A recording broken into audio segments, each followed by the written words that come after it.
what has happened is that Imran Khan's supporters, the members of his party who were going to stand as PTI candidates, were not allowed to do so. So they stood instead as independents. And as you say, the independent vote has swept the Pakistan elections. And it's quite a shocking outcome and has really taken the establishment, by which I mean the military-backed Nawaz Sharif, who was thought of as a foregone conclusion beforehand, and his other rival, his arch rival, Bilawal Bhutto Zardari, and they both are very much ingrained. They're dynastic families that have shared in the power of Pakistan with the military since its founding in 1947. But the vote for the independence is really a vote against the establishment for Imran Khan. And even though he's in prison, he's pretty much the most powerful person in Pakistan today. Yeah. You know, we often see when the military in Pakistan decides somebody is their candidate, have they ever been defeated in the past? No, and that's why this is so shocking. But, Bev, at the same time, it's really very dangerous. The military here really does control every aspect of life. It controls the media, it controls who can come in and out of the country, it controls the economy, and it controls who is Prime Minister and who is in charge of each one of the provinces here. And so now it's got its back up against the wall. The last time you and I spoke was as the votes were coming in on Thursday, and as it became clear very early in the day that the independents were going to sweep the country. And this has been widely interpreted as an opportunity for the meddling to begin. There have been reports from all over the country about ballot stuffing, violence, ballot boxes even being picked up and walked out of counting rooms. There has been at least one candidate was shot while he and his supporters were staging a sit-in trying to get access to the counting room. And then it really became a bit of a joke. The live broadcasts of the count were manned by analysts and politicians who really were at pains to try and overtalk the fact that the fix was being done in real time.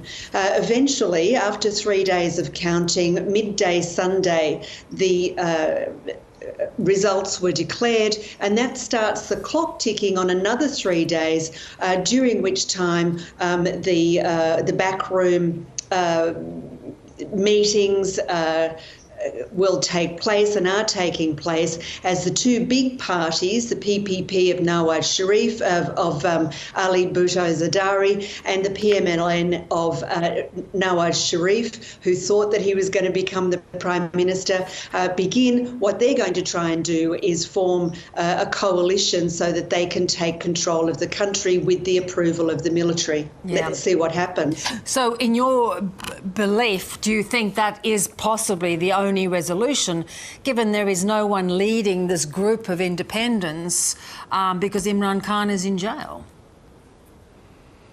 Well, what Imran Khan's party, the PTI, is going to do is approach the courts. They want recounts of all of the seats where they believe that their candidates, independent candidates, were overturned, that where they won and were the vote was stolen from them, as they believe.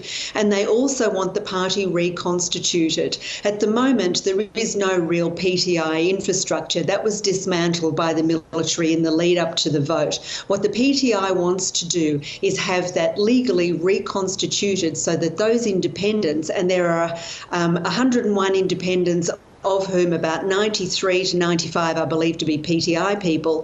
The PTI wants them back in the party, so they will be reconstituted with more total votes than any of the other big players. Then they can form a coalition with smaller parties that, if they can pull it off, will put them in the running seat. Now, if that happens, we're going to be looking at whether or not Imran can get out of jail free.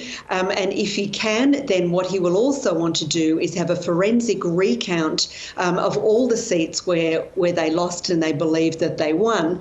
And this will be uncompromising. So we're at a point of real deadlock and of real danger, and really on the precipice of many more months of potentially of political instability in a country with an economy that just doesn't work. Yeah, indeed. And so to that point, if you know the courts rule against this grouping of independents, do you see them taking to the streets? Do you see the military even contemplating allowing them to form some form of government, given that they've made it very clear that they are not supported by the military? Well, I've talked to people, Bev, already who've said never count out the military. They don't care. They've taken a slap in the face, but ultimately they don't care. This is a country where the military has a history of dealing with problem politicians.